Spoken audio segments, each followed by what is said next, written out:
Sexualidade e currículo.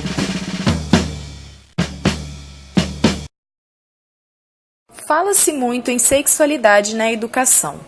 Esse assunto vem conquistando espaço no currículo oficial brasileiro como um dos temas transversais dos PCNs, com o nome Orientação Sexual. Atualmente, há diferentes discursos a respeito da sexualidade. Essa web-aula centra-se no campo dos estudos culturais e da teoria queer.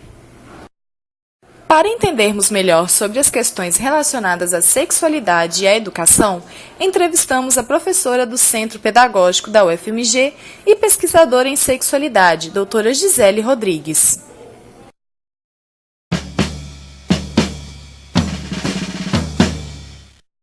Tudo bem? Hoje estamos aqui na companhia da professora do Centro Pedagógico e doutora em Educação, Gisele Rodrigues, para falar um pouco para a gente sobre sexualidade e suas práticas em sala de aula. Olá, doutora, tudo bem? Tudo jóia. Bom, você poderia falar um pouco pra gente sobre essa diferença entre o sexo e a sexualidade? Claro. Então, o sexo, ele é aquele ato biológico, natural, uma atração que existe entre o outro, né? Que é o senso comum chamado de relação sexual. Já a sexualidade, ela é uma reflexão, é um discurso sobre o sentido do sexo e a sua intencionalidade. Bom, e como que as escolas têm tratado esse tema da sexualidade dentro da escola, em sala de aula? Então, hoje em dia a gente vê que há uma cientifização em torno do sexo, com uma abordagem mais biológica, sobre as prevenções, né, as doenças que são mais enfatizadas hoje, né, em sala de aula. E também você consegue ver que há uma inquietação, né, por parte dos professores e dos próprios alunos para ter um conhecimento maior sobre isso. Os professores, eles têm o material, eles têm as falas, mas eles precisam ter mais uma criatividade a mais de como abordar esse tema para os alunos, né, os preconceitos que existem, superar esses problemas, né, de medo de abordar esse tema dentro da escola. Como que esse conceito da sexualidade foi construído ao longo do tempo? Então, muitos estudiosos, eles têm analisado que a sexualidade, ela veio como uma invenção, um efeito, né, de instituições amplas como o governo, estabelecimentos médicos, a polícia, religião, escola. E estes estabelecimentos ligaram o conhecimento, o poder, o prazer às práticas cotidianas da sociedade. Então eles foram construindo o pensamento, a ação do que é permitido, do que é proibido. Aos estudos culturais, dentro da temática sexualidade, existe uma teoria muito conhecida, bastante discutida entre os pesquisadores e pensadores, a tão famosa teoria queer. Você poderia explicar um pouco pra gente o que é essa teoria? Então, a teoria queer, ela pode ser entendida como um movimento de unificação dos estudos gays e lésbicos, no qual ela vai problematizar o caráter que a gente chama de normal e natural da heterossexualidade. Sim. E qual que é o foco de um currículo que seria inspirado assim, nessa teoria? Então, a escola, ela tende a retratar a heterossexualidade como uma coisa normal, como uma norma, e despreza os outros tipos de sexualidade, né? Homossexualidade, enfim.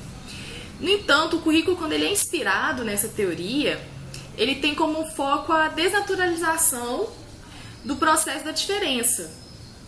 Então, ele vai tirar essa ideia ele contesta, né, as formas de conhecimento, da identidade. Então ele vai modificar todo esse conhecimento, ele vai mostrar que o heterossexual não é o normal, ele vai fazer essa questão, o que é o normal? O heterossexual ou homossexual, então ele vai mostrar esse lado. Acredita que seja preciso para que os professores trabalhem com os conceitos sobre sexualidade de forma ética e comprometida também com a justiça social?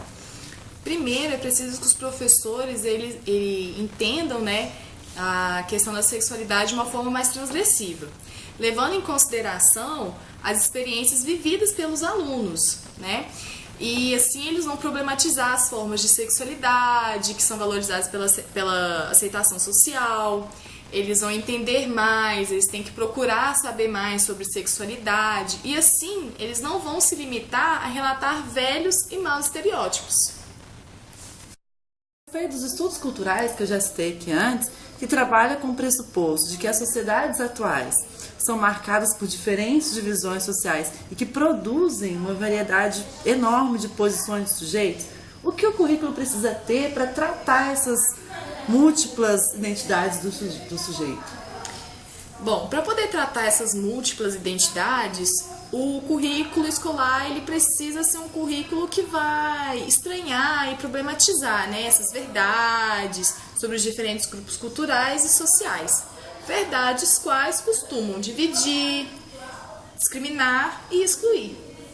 Muito bem, doutora. Então, muito obrigada pela sua participação. A gente gostou muito e fique à vontade para as suas considerações finais. Eu agradeço a oportunidade de estar falando para vocês, futuros professores, poder acrescentar, né, algo mais na formação de vocês.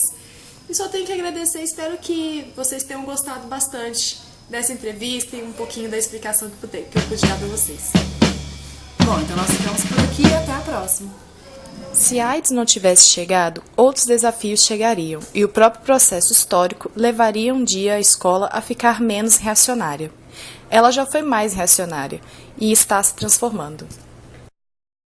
Uma vez mais, insisto que a pedagogia a ser vivida precisa ser a pedagogia que respeite e estimule a subjetividade. Discutir o corpo, a inteligência do corpo, o corpo no mundo, o corpo com o mundo, é uma das únicas formas que a gente tem hoje de enfrentar o problema.